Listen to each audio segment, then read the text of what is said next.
Voilà 9 mois que Fernand de Magellan navigue sur l'Atlantique. Une heure, les gars! Dans l'hémisphère sud, les tempêtes hivernales font rage et deviennent plus violentes de jour en jour.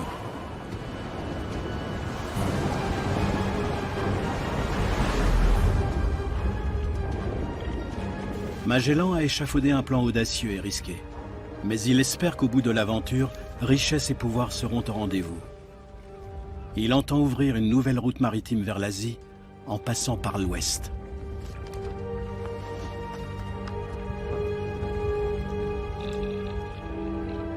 Seigneur, aide-moi à trouver ce maudit passage. Mais enfin, il doit bien exister quelque part.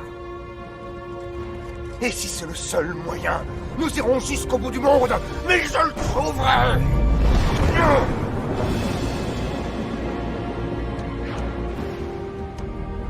Son but, rejoindre les îles aux épices, aux fabuleuses richesses, situées dans l'océan Indien.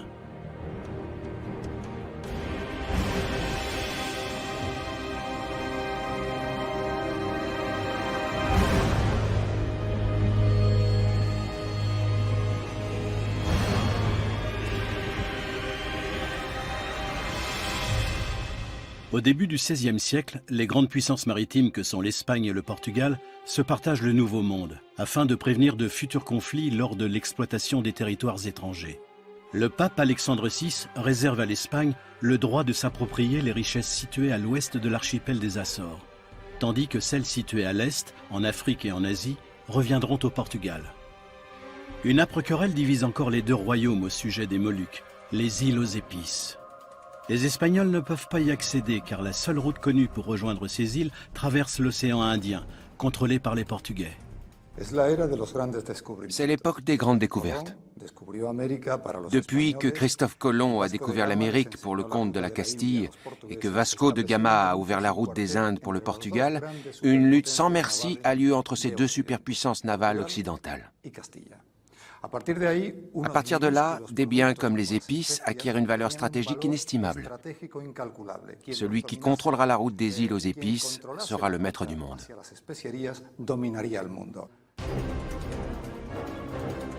Valladolid, résidence des rois de Castille. Charles Quint, monté sur le trône d'Espagne en 1516, entend désormais consolider son pouvoir.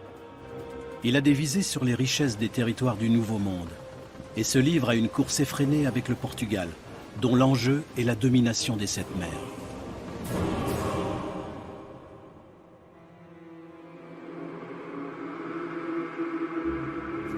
L'évêque Juan de Fonseca, conseiller de Charles Quint, est au fait de toutes les questions sensibles concernant le royaume.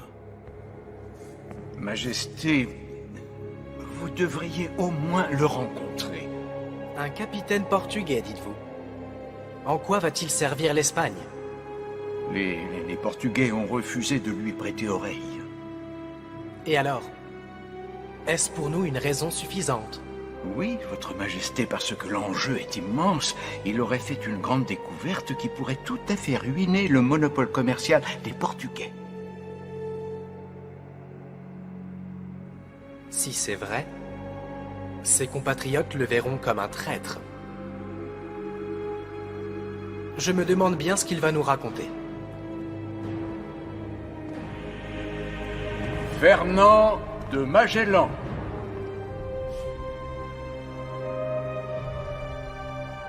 Majesté.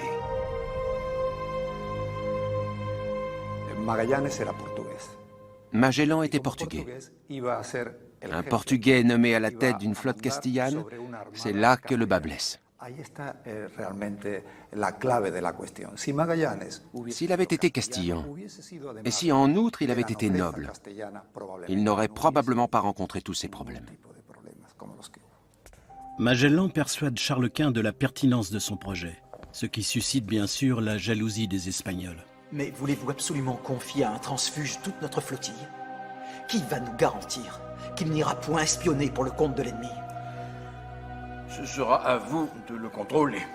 Certes, c'est lui qui dirigera l'expédition, mais les 4 autres navires seront en fait commandés par des Espagnols. Et l'un des capitaines, ce sera vous, Juan de Cartagena. Le roi Charles a confiance en vous. Vous confierez à un Portugais le commandement général. C'est ce que veut le roi. Juan de Cartagena est un grand d'Espagne et il est le neveu de Monseigneur Fonseca. Magellan, lui, n'est qu'un humble écuyer, un noble de 4e rang au Portugal.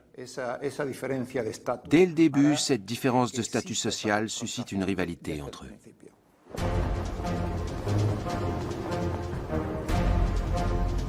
Au début du XVIe siècle, Séville est la ville portuaire par excellence.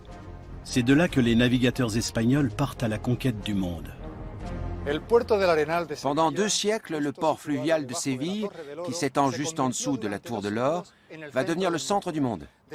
Ce sera le point de départ et d'arrivée 2 fois par an des navires de la flotte des Indes, probablement le plus grand monopole commercial de l'histoire.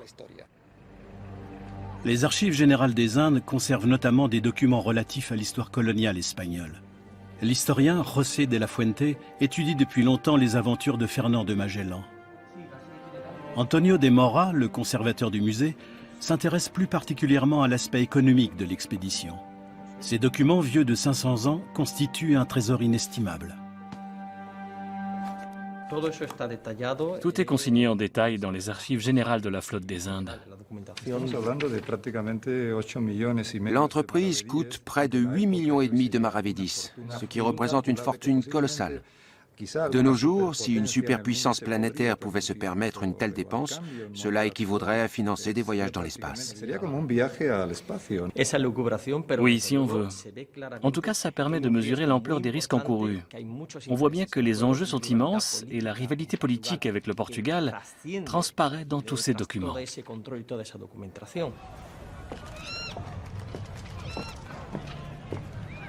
Il a fallu du temps à Magellan pour rassembler les fonds nécessaires à l'expédition.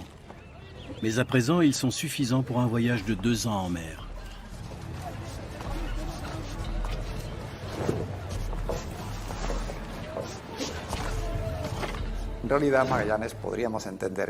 Les 5 vaisseaux fournis à Magellan étaient de vue rafio en mauvais état. Et pourtant, grâce à ses compétences maritimes et à sa bonne connaissance des bateaux, il va transformer ces 5 épaves en 5 véritables joyaux de la navigation, comme nous allons le voir par la suite.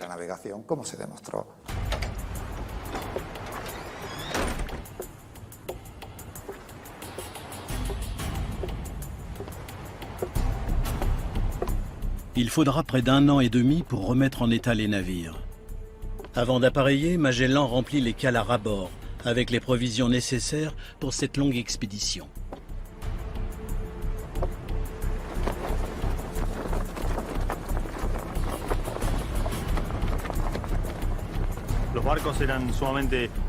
Les navires n'offraient aucun confort. Les conditions d'hygiène étaient déplorables, à tel point que sur les 265 hommes qui ont quitté l'Espagne avec Magellan, 18 seulement sont revenus vivants. Le taux de mortalité dû aux maladies et aux conditions de vie à bord était catastrophique. L'équipage ne disposait d'aucun endroit où s'installer. Seul le capitaine jouissait d'un semblant de confort. Dans les cales, les marins dorment dans un espace confiné, entre les caisses, les tonneaux, les sacs et les voiles. Ils y sont exposés au froid, à la chaleur et à l'humidité.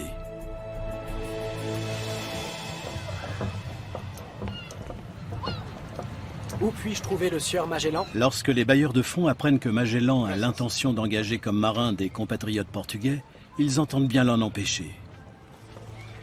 Ils n'ont rien en revanche contre un jeune aristocrate italien nommé Antonio Pigafetta. Magellan ne l'a pas pris au sérieux. Quand Pigafetta s'est présenté à lui, sa première question a été « Qu'est-ce que vous savez faire ?» Vous n'avez pas l'air d'un navigateur? Êtes-vous soldat, canonnier, menuisier? Non. Que voulez-vous alors? Je veux voir des contrées lointaines. Nous partons pour un voyage de 2 ans, à l'issue très incertaine.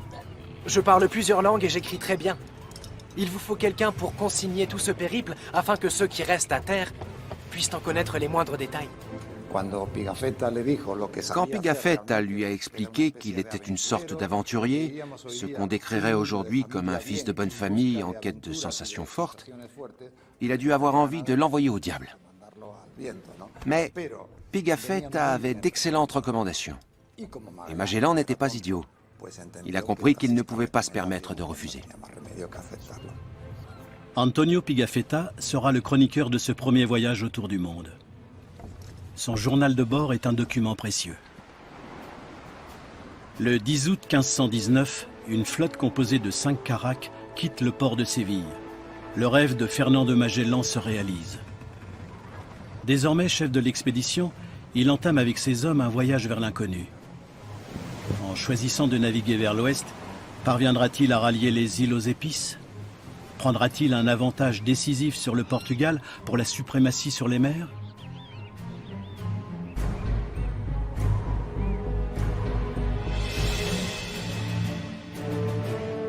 Dès le départ, Magellan impose sa stature de chef de file aux capitaines espagnols. Le vaisseau amiral qu'il commande navigue en tête.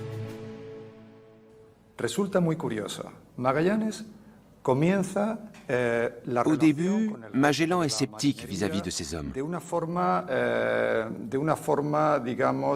Il a des adversaires au niveau du commandement.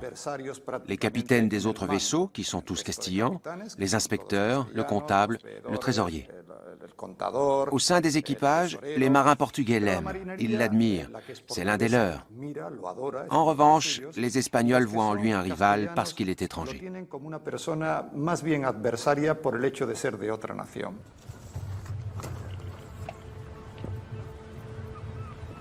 Tandis qu'il fait escale aux îles Canaries pour refaire provision d'eau douce, un messager lui apporte une lettre en provenance de Séville.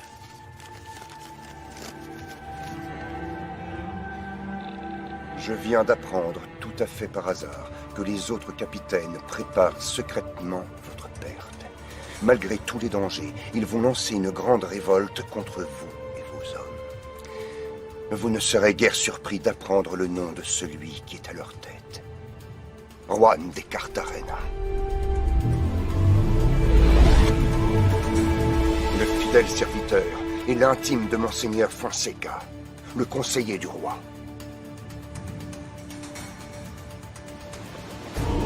L'enjeu financier est de taille, et le Portugal aussi cherche à contrecarrer les plans de Magellan.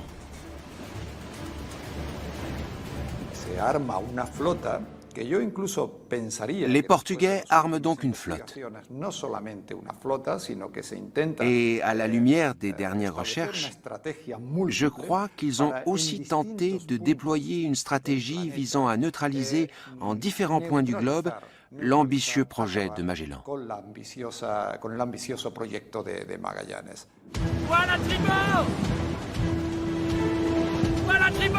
L'explorateur ne dévoile ses plans à personne.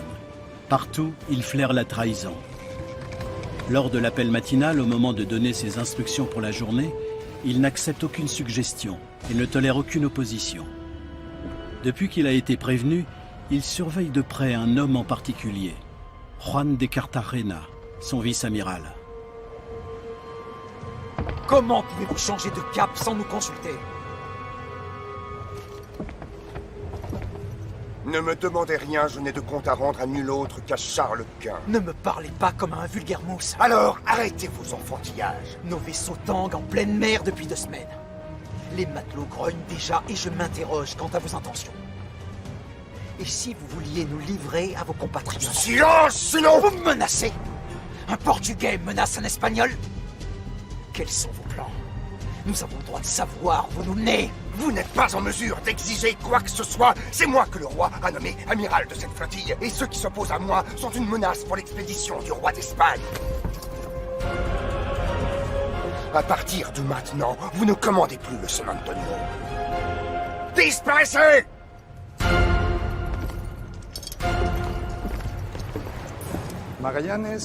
Magellan a une forte personnalité. Bartolomé de las Casas l'a très bien décrit. C'est un homme âpre et désagréable, mais honnête et intègre, capable d'atteindre les objectifs qu'il s'est fixés. Après 2 mois de traversée, la flotte atteint l'Amérique du Sud. Magellan décide de longer la côte vers le sud, en quête d'un passage vers l'ouest. Chaque baie est susceptible de marquer l'entrée de la voie navigable tant recherchée. À bord, les équipages ont les nerfs à vif. L'inquiétude les gagne alors que leur recherche se prolonge. De l'eau à perte de vue. La mer infinie s'étend à l'ouest. Enfin. Merci, Seigneur. Je savais que cela arriverait. Que les hommes sont de la profondeur de l'eau. Nous ne devons pas heurter le fond.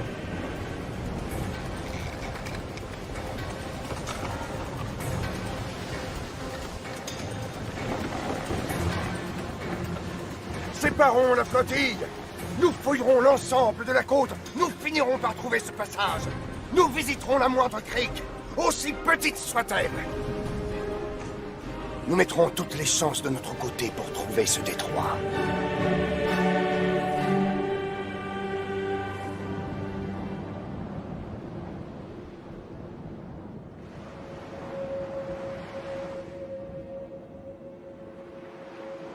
Le Rio de la Plata, avec Buenos Aires à l'arrière-plan, forme un estuaire de 290 km de long sur 220 de large.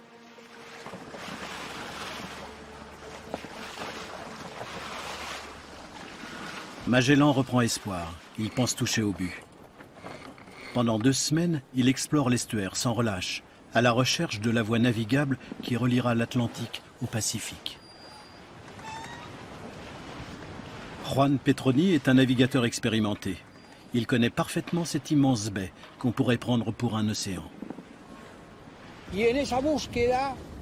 Au cours de sa quête, il pénètre dans le Rio de la Plata sans savoir qu'il n'est plus sur l'océan, mais sur un fleuve. Il continue donc à manœuvrer comme s'il voguait en mer. Et c'est là que les surprises commencent.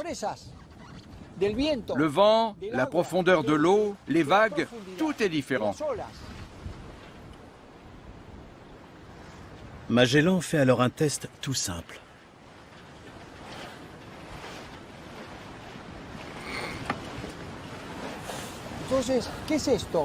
Il se dit, qu'est-ce que c'est? Ce n'est pas la mer, où sommes-nous? Alors il goûte l'eau. C'est de l'eau douce. Magellan doit donc changer ses plans. Il doit sortir du Rio de la Plata.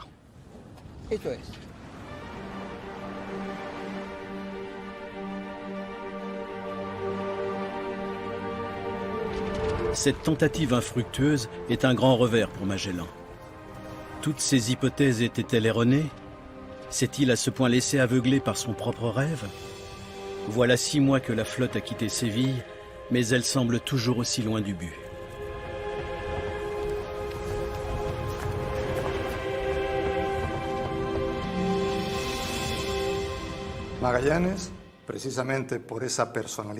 À cause de sa personnalité si particulière, Magellan ne pouvait pas renoncer à son projet.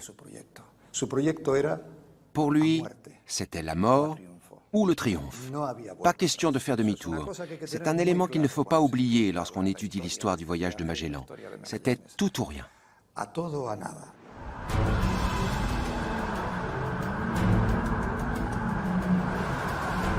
Plus Magellan progresse en direction du sud, plus le froid s'intensifie. L'hiver austral s'installe. Dès lors, comment justifier auprès de son équipage la poursuite des recherches? Force est de reconnaître qu'il s'est fourvoyé.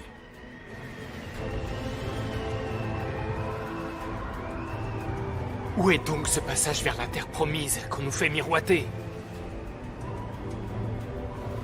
Nous étions censés faire route vers le paradis terrestre, vers le soleil du sud. Et où avons-nous atterri? Dans ce vaste océan maudit et gelé. Le vent nous est contraire, le temps est à la neige, et s'il gèle dans le navire, nous risquons d'y laisser des doigts. Les hommes ont faim. Eh bien, allez vous plaindre à Magellan. Pour qu'il me donne en pâture aux poissons. Vous avez vu par vous-même ce qu'il en coûte de s'opposer à lui.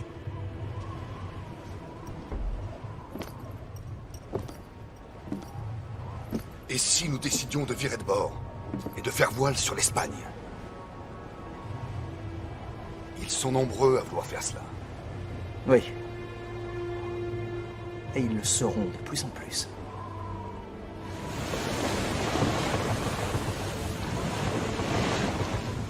Écoutez-moi. Le roi a donné le cap que nous devons suivre, pas moi. Alors nous garderons ce cap. S'il le faut tout cet hiver, et même encore au printemps.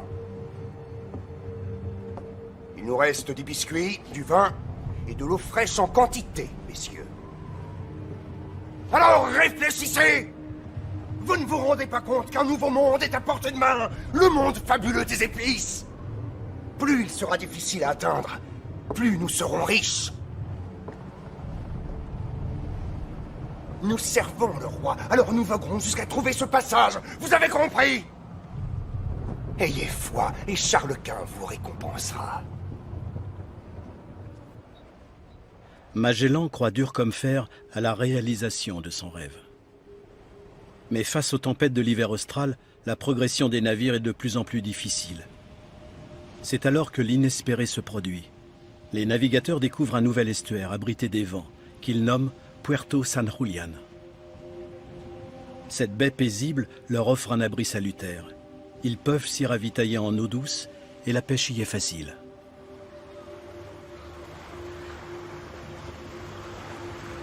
Magellan décide alors d'y faire escale pour l'hiver, sans demander l'avis de son équipage.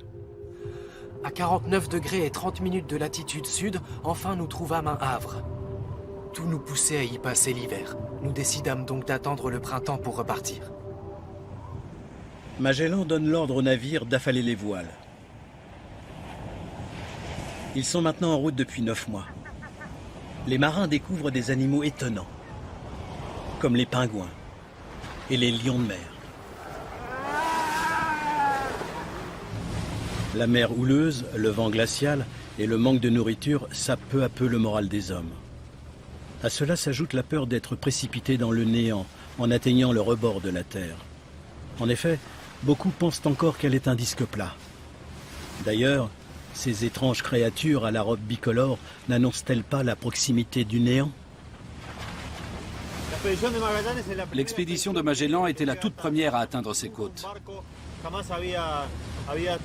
Aucun navire n'était jamais arrivé jusqu'ici. À l'époque, la mythologie liée aux monstres marins et aux dangers des océans était extrêmement présente, surtout parmi les marins peu éduqués. La mer les terrifiait. En plus, un autre problème envenime la situation. Les réserves de vivres se sont tellement amenuisées que pendant le séjour dans la baie de San Julián, Magellan se voit contraint de rationner ses troupes. Cette mesure ne fait que dégrader un peu plus encore un climat déjà hostile.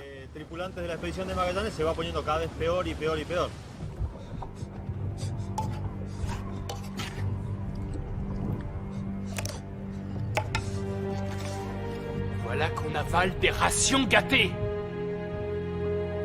Les rats doivent être mieux nourris que nous.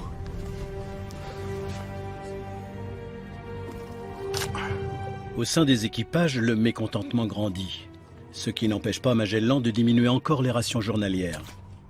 Les réserves de pain et de vin doivent durer jusqu'à ce que les navires atteignent les îles aux épices, ce qui peut prendre encore des mois. Il faut donc économiser les vivres.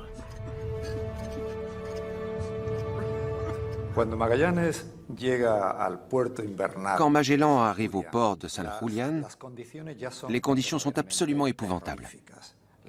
L'équipage est au bord de la mutinerie. C'est une poudrière prête à exploser à tout moment. La faim et la peur de ne plus jamais revoir la patrie attisent les différents latents. Prenons les armes. Bientôt, le conflit entre les Portugais fidèles à Magellan et les marins espagnols éclate au grand jour. Allons-y. Il est temps que chacun prenne une arme.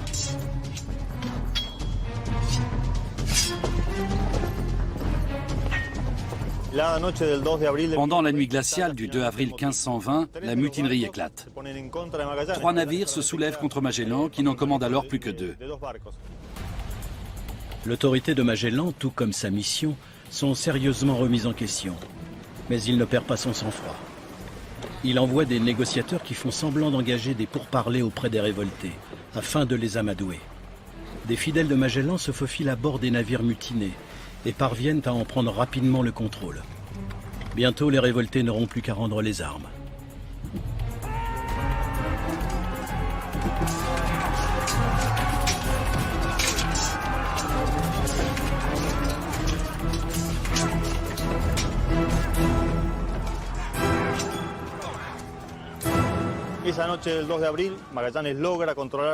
Enfin stratège, Magellan parvient à réprimer la mutinerie. Dès le lendemain, il organise le procès de tous ceux qu'il considère comme responsables de la rébellion. C'est un procès décisif pour le sort de toute la flotte. Conformément au droit maritime, Magellan est le juge suprême. Il décide de la culpabilité des hommes placés sous ses ordres et du châtiment qui leur sera infligé. Avez-vous si vite oublié qui vous servez? Nous sommes au service de la couronne d'Espagne.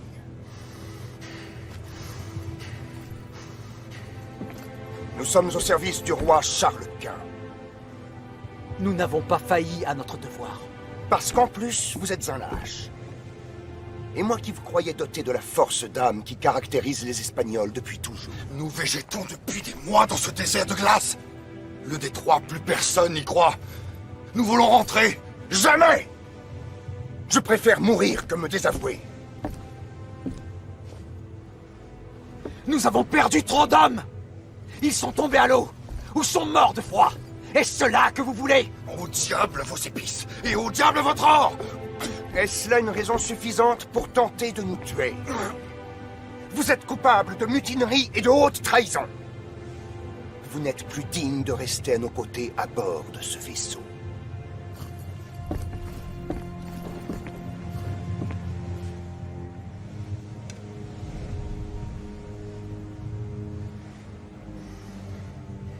Messieurs, voici mon verdict. Juan de Cartagena, je vous relève de toutes vos fonctions et je vous bannis. Priez Dieu pour votre salut. Gaspar de Quesada, capitaine de vaisseau de la Marine royale. Vous vous êtes rendu coupable de meurtre et de mutinerie. Je n'ai guère le choix, vous avez mérité d'être condamné à mort. Il vous conduit tous à votre perte!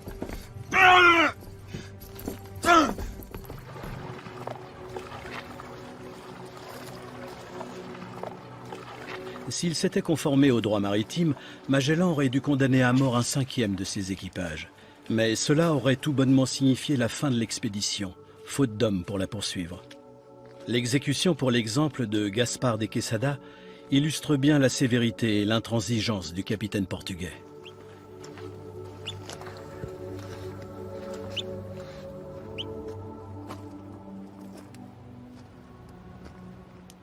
Cartagena avait des relations avec le pouvoir, avec le roi d'Espagne. Il était le neveu de l'évêque Fonseca, une personnalité extrêmement influente. Magellan n'ose pas l'exécuter. Il décide de le bannir, c'est-à-dire de l'abandonner à terre, pendant que les 5 navires reprennent leur route vers le sud.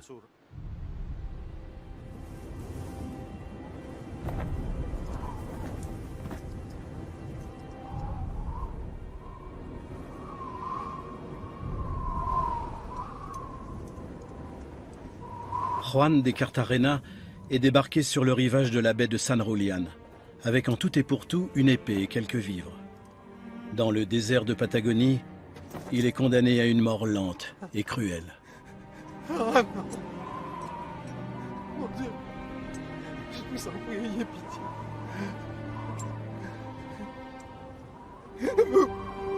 Vous n'avez pas le droit! Vous ne pouvez pas faire ça! Revenez me chercher! Revenez tout de suite me chercher! Mais que je fais? Attendez! Ne me laissez pas! Ne m'abandonnez pas! Les restes de Cartagena seront découverts beaucoup plus tard, au pied de cette potence que Magellan a fait dresser comme symbole du sort de ceux qui oseront se mutiner contre lui.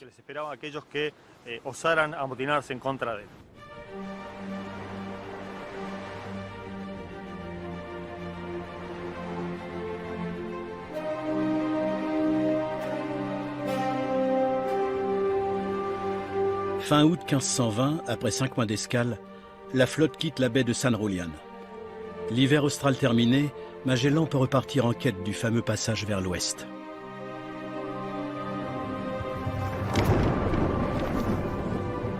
Il ne se laisse pas décourager par les revers qu'il a subis, et il lui importe peu que ses hommes ne croient plus au succès de l'expédition. S'il faisait demi-tour maintenant, ce serait un triomphe pour ses ennemis. Lorsqu'il aperçoit une baie marquant l'entrée d'un détroit, il reprend espoir et envoie 2 de ses navires en reconnaissance. Commence alors une attente mêlée d'inquiétude.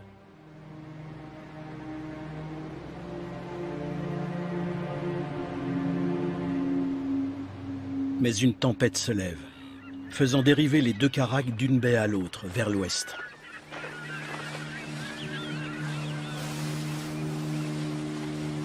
Christian Manca travaille au musée Magellan de Punta Arenas, à la pointe sud de la Patagonie. Il connaît très bien l'histoire du navigateur portugais.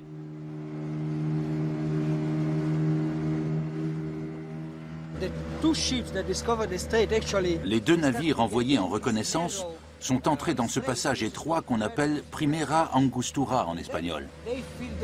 Puis les marins se sont dit qu'il fallait faire demi-tour pour informer Magellan de la découverte de cette ouverture semblable à un détroit. Nous crûmes que le navire de nos compagnons avait fait naufrage dans une tempête. Quel bonheur ce fut alors de le découvrir au loin, pavillon battant, toute voile dehors et d'entendre ses canons. Oui, et voilà. Oui, Victoire! Victoire! Oui!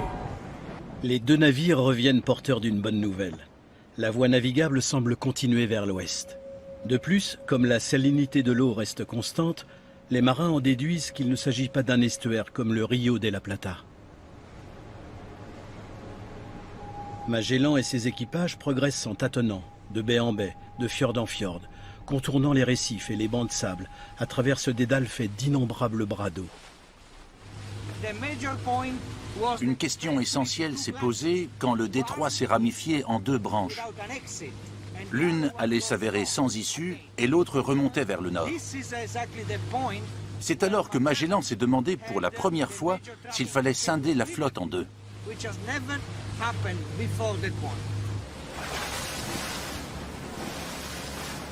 Les bancs de sable et les récifs sous-marins représentent un danger permanent pour la navigation. Les marins ont l'impression d'errer dans un dédale inextricable. Et plus que jamais, ils doivent faire preuve de courage et d'endurance. Les navires sont sans cesse contraints de rebrousser chemin pour remettre le cap à l'ouest.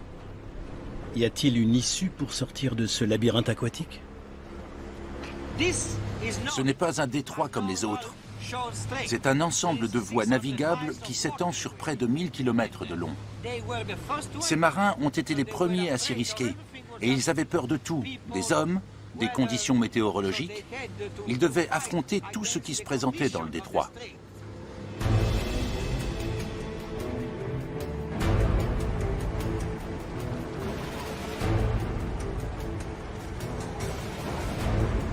Plus ils progressent dans cet environnement, plus il leur paraît étranger et menaçant.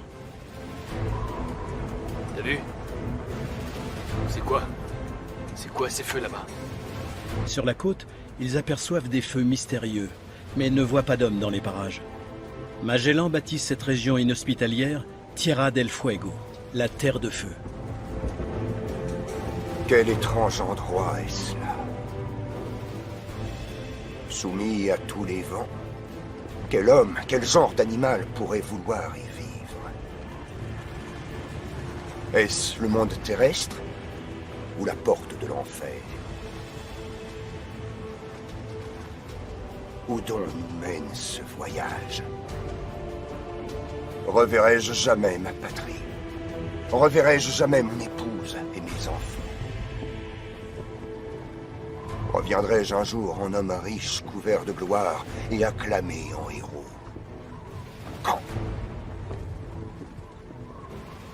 Mais quand reviendrai-je?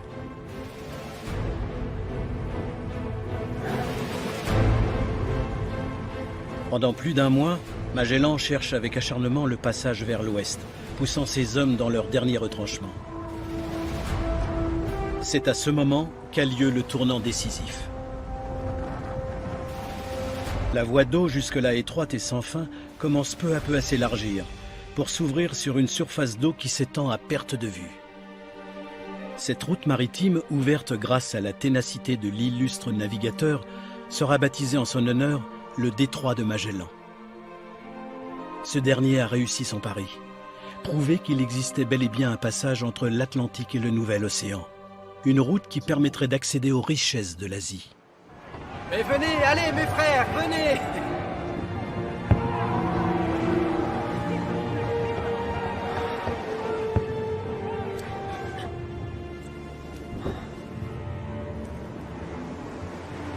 Sainte Marie, Mère de Dieu, priez pour nous maintenant et à l'heure de notre mort. Sois loué, Seigneur. Magellan était fou de joie, comme on peut l'imaginer. Il s'est battu pendant 5 ans pour réaliser son rêve. Il y a eu d'abord tous les préparatifs de l'expédition, il a fallu convaincre Charles Quint, puis il y a eu le voyage en lui-même, la mutinerie et j'en passe, avant de découvrir enfin le fameux passage. Il devait être aux anges. Mais quelques jours plus tard, il a appris que le navire qui transportait toutes les provisions avait disparu. Il est alors retombé du paradis en enfer.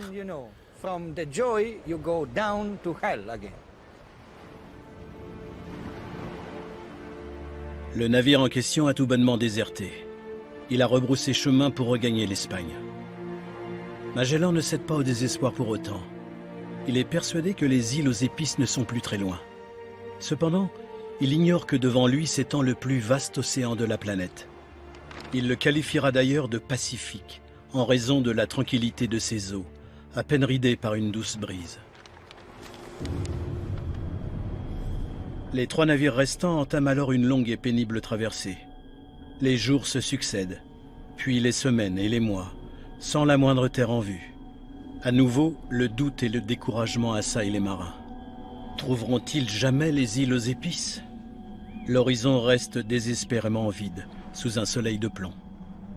À présent, les hommes n'ont plus qu'un but, lutter pour leur survie. Tels des cimetières flottants, les navires sont à la dérive. Les vivres sont épuisés, l'eau est croupissante. Les marins perdent leurs dents, leurs membres se gangrènent. Le scorbut, fléau des navigateurs, emporte un homme après l'autre.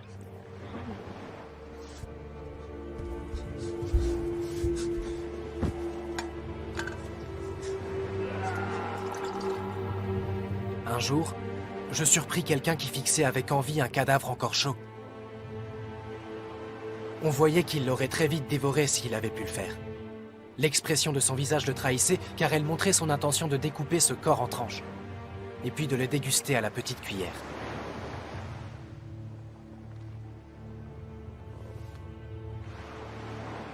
Afin d'éviter tout acte de cannibalisme, Magellan fait jeter sans délai les cadavres à la mer. Au cours de la traversée du Pacifique, un marin sur 10 trouvera la mort, avec l'océan pour dernière demeure.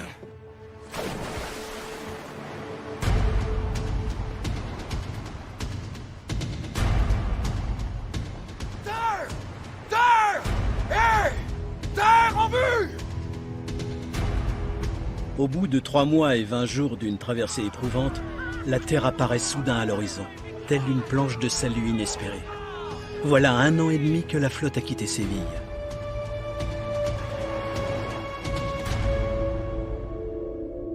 Les marins font escale dans les premières îles qu'ils atteignent, pour se ravitailler en vivres et en eau douce avant de poursuivre l'expédition.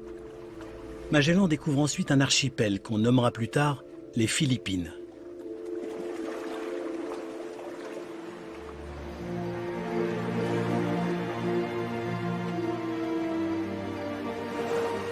En découvrant ce paysage idyllique, les marins ont dû penser qu'ils arrivaient au paradis, d'autant que le douloureux souvenir de la traversée est encore frais dans les mémoires. Le rêve semble enfin devenir réalité.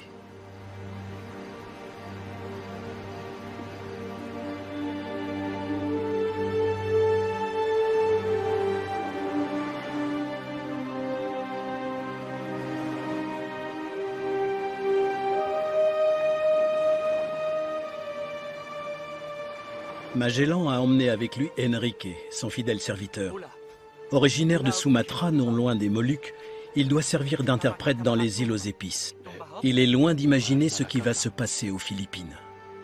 Merveilleux. Lorsqu'il va vers les insulaires, il se produit quelque chose d'inattendu. Hop hop, Tilaou. Tidaba. Ramallah. En fait, je comprends ce qu'ils disent. Ah bon? Tu en es sûr? Je ne comprends pas tout, mais il y a des mots qui sont les mêmes. Et sais-tu ce que cela signifie? Oui, maître. Cela signifie que nous approchons de chez moi. Et de notre but, Enrique! Je ne pense pas que l'objectif initial de Magellan était de prouver que la Terre était ronde lorsqu'il a rallié les îles aux épices, les Moluques. Peu lui importait de savoir si la Terre était plate ou ronde. Il voulait montrer aux Portugais qu'ils se trompaient. Si j'avais été à sa place, rejeté par le roi du Portugal et soutenu par la couronne d'Espagne, j'aurais moi aussi voulu prouver aux Portugais qu'il existait une autre route vers l'ouest afin de mettre fin à leur monopole sur les épices.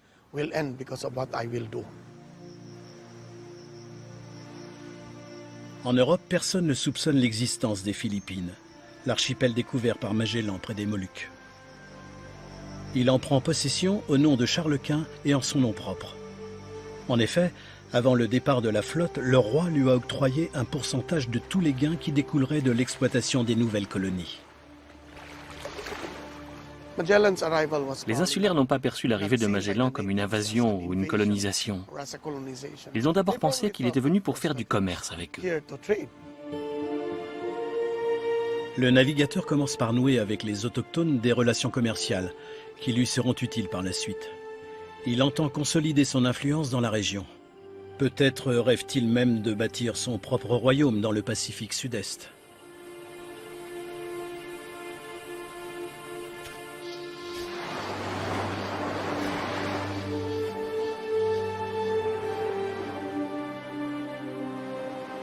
Magellan est très croyant. Le jour de Pâques de l'an 1521, il célèbre la première messe sur la plage de Limasawa. L'histoire ne dit pas si les insulaires y ont assisté de leur plein gré ou si le capitaine les y a contraints.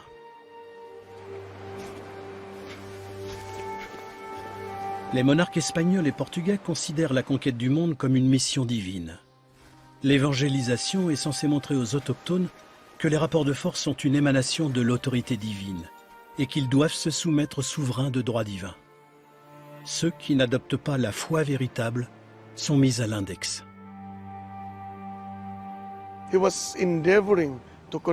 Il a essayé de convaincre les insulaires de se rallier à l'Espagne et de tisser des liens d'amitié avec elle. On ne saura jamais s'il aurait été aussi violent et cruel que les conquistadors en Amérique du Sud.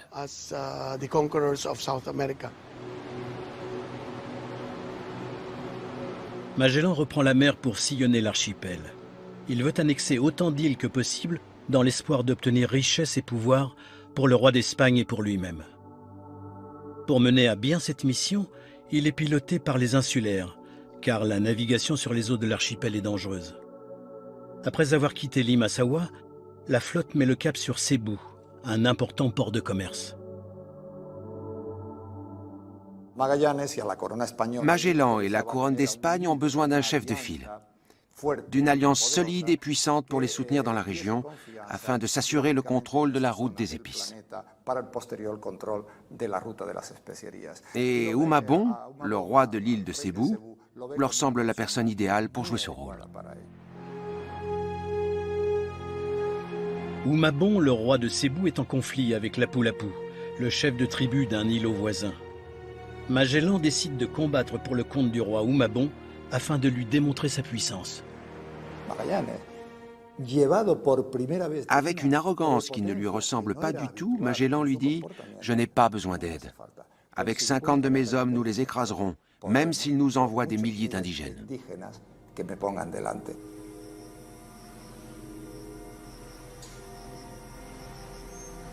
Magellan sous-estime malheureusement la puissance du chef Lapu-Lapu et de ses hommes.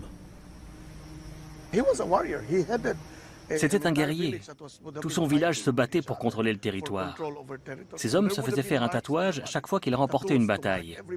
C'est pourquoi Pigafetta décrit le roi Humabon comme un personnage au visage couvert de tatouages flamboyants. Il en avait déjà tellement sur le corps qu'il a fini par se faire tatouer le visage. Magellan n'avait aucune idée de ce qui l'attendait. Il est arrivé sans préparation.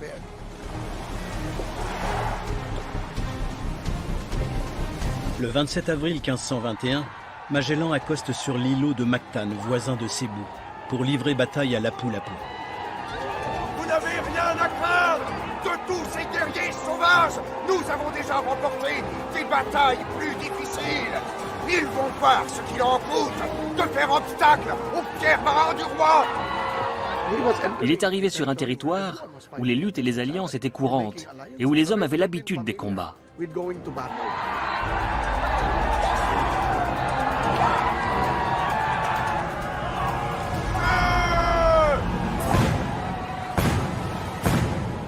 Nous pointâmes les armes à feu sur l'ennemi et tirâmes 30 minutes durant sans lui causer de grands ennuis. Lorsque nous fûmes à court de munitions, les Indiens lancèrent l'offensive.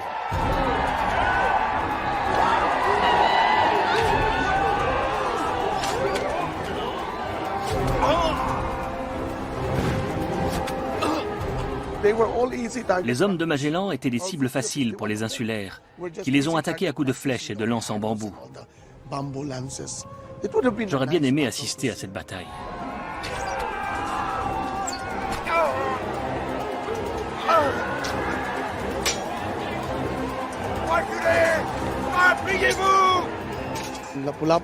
Lapu-Lapu a rapidement pris le dessus. On peut établir un parallèle avec la guerre du Vietnam. Les Américains sont restés embourbés parce qu'ils ne connaissaient pas le terrain. C'est ce qui est arrivé à Magellan.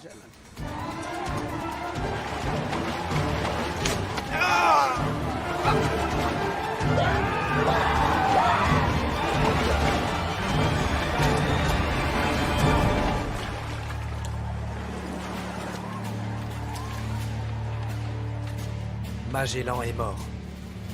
Mais jusqu'à la fin, il a fait preuve d'un très grand courage et d'opiniâtreté.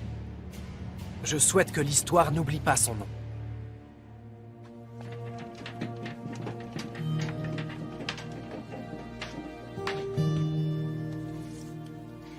Aux archives de protocole de Séville, où sont gardés en lieu sûr les témoignages de l'histoire de la ville, des documents signés de la main de Magellan sont restés dans un bon état de conservation.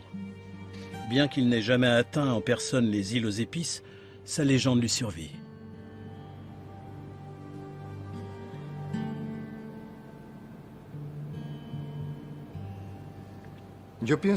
À ce jour, Magellan n'est toujours pas reconnu au même titre que Christophe Colomb ou Francis Drake, alors que ses exploits sont au moins équivalents, voire supérieurs à ceux de ces grands navigateurs.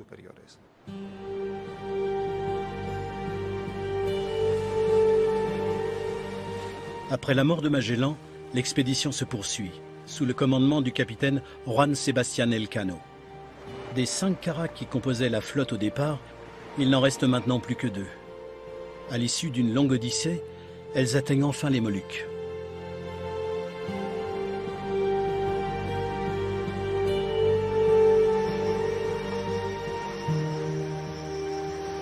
Sur place, les marins remplissent les cales des navires des trésors pour lesquels Magellan s'est battu, la muscade et le girofle.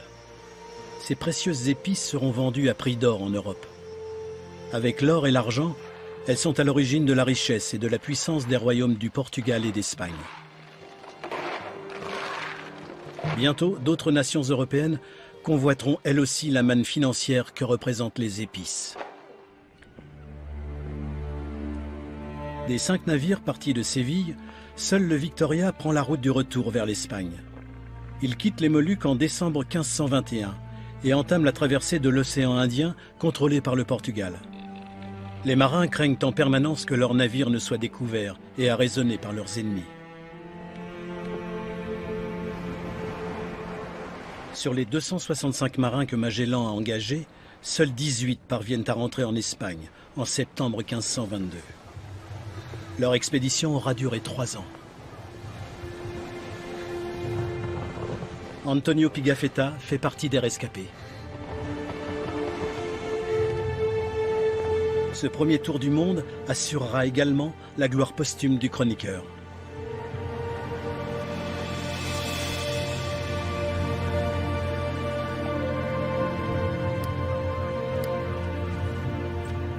Je ne remis au monarque à Séville ni or ni argent. À la place, je lui donnai des trésors qui sans aucun doute valaient davantage. Je lui remis entre autres ce mémoire très précieux où j'avais écrit le récit détaillé de notre grand voyage. À son retour, l'équipage du Victoria est accueilli triomphalement.